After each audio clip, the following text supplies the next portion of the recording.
Hello, welcome to the Real Estate Regroup Show. I am your host, LJ Walker, a real estate investor, helping you realize your dreams of owning a home or investing in one. Today, let's talk about the old versus the new. Well, since I have experience in buying new property as well as old property, I figured I'll just give my 2 cents. Most people in the United States, I would say overall, they like to invest in new property. Many believe that it's less work. Normally, to be honest, they are right. But there have been a few instances where I've personally seen where the construction was so bad and there were so many violations that this did not always hold true. You see, I had a friend who's also a single woman. She does not know anything about construction at all. So she was looking at a new home. Before she actually got to look at this particular planned neighborhood, planned development, one of the houses actually collapsed. So she quickly changed her mind and decided to go somewhere else. You see, sometimes the contractors and subcontractors, they don't always know what they're doing. Even some of the ones that are licensed, unfortunately, they will cut corners and they will do a lousy job. It's not easy to constantly monitor them. The city agencies, I know, the inspectors, they do the best job that they can do, but they're not there 24/7 to see what's actually going on. So sometimes when they know the inspector is coming, they'll make sure that everything looks good that particular day. And then as soon as the inspector leaves, they do whatever it is they want. You do also have some inspectors who will show up unannounced just to make sure that things go well, especially if the property is located in certain areas. Okay? Anyway, I say all of this to say that this is one of the main reasons why I strongly urge people to have an inspection done, because whether or not you like how the property look, whether or not it's passed inspection from the city or not, an inspector, especially one that's an engineer, can always, normally 90% of the time, will catch certain things that may have been overlooked. Okay? And if you're not handyman savvy, or you don't have enough time to repair it, you don't want to go and buy property and then suffer from buyer's remorse because it turned out that there was more involved in maintaining or the property than anyone else had expected. Now, on the other hand, in contrast, certain markets like New York City, parts of Philly, and I would also say Boston, you have a number of people who actually prefer older homes as opposed to the newer homes. The older homes that they really like are the brownstones. Brownstones are actually more expensive than the new homes here in these particular markets. And I think Chicago may fit into that category as well.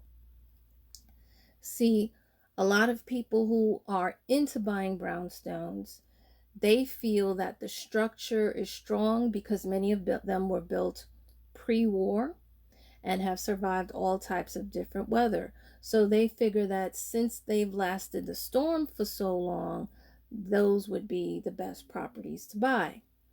Also, another reason why people will buy old homes is because it may have a certain historical value, or a famous person may have lived there.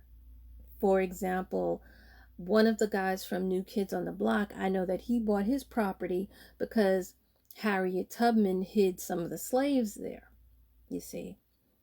So there's a number of reasons why. Other reasons is many brownstones have high ceilings. People like the way that looks. They'll have real fireplaces. Many of the new homes, they don't always build fireplaces in them. They'll also have natural wood floors. Many of the new homes that I've seen are carpeted, or they have ceramic tile. And in these particular markets, this is what people want.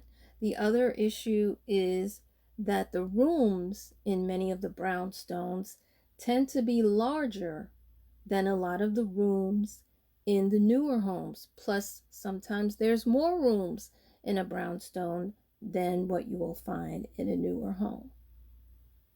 You see, so it really does depend on the market. You do have a few where the older homes are actually preferred over the newer ones.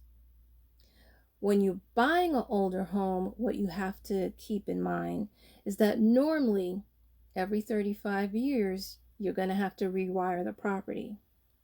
Some of the old homes that are wired, they were done with different standards, and they may not be able or designed to handle today's electrical requirements, that appliances or our internet, or meet our internet needs. I know people that live in places where in order to watch TV, they have to unplug the air condition and that sort of thing. The other thing is this: every 20 years, normally the boiler needs to be changed. That's another thing that people may not need to take into consideration if they're going to be doing gut rehabs.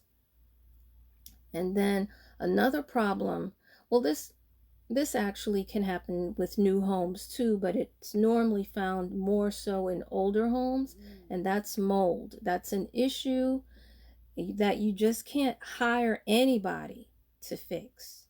You got to be more specific. You got to be very careful who you get in order to remove mold. And unfortunately, a lot of new rehabbers, a lot of new fix and flippers, they don't factor in that repair cost and time. Because if you have to go to the city to get permits, to get work done, doing all of that extra, waiting for them to give you an approval for every step you make, all that time can cost you money. All right? However, once the work is completed with some of these old homes, particularly brownstones, depending on the market, it can actually be worth twice as much as a new home in the same neighborhood.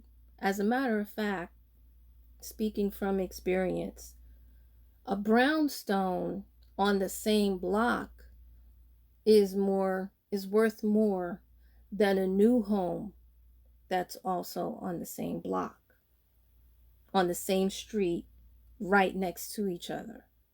Okay? So you have to keep those things in mind.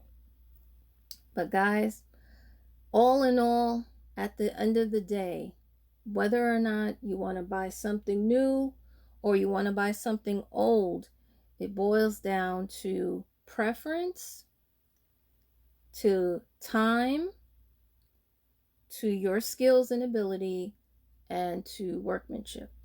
Okay? So guys, that's all I have for you tonight. Remember, I do have a YouTube channel also called The Real Estate Regroup Show. So I will be copying, it takes some time, but I will be copying my podcast and putting it on my YouTube channel, where you can go there and listen to all of my old podcasts, including this one that I just released just now. Feel free to click like and share, because remember, each one, reach one, teach one. Bye for now. Until next time, have a good night.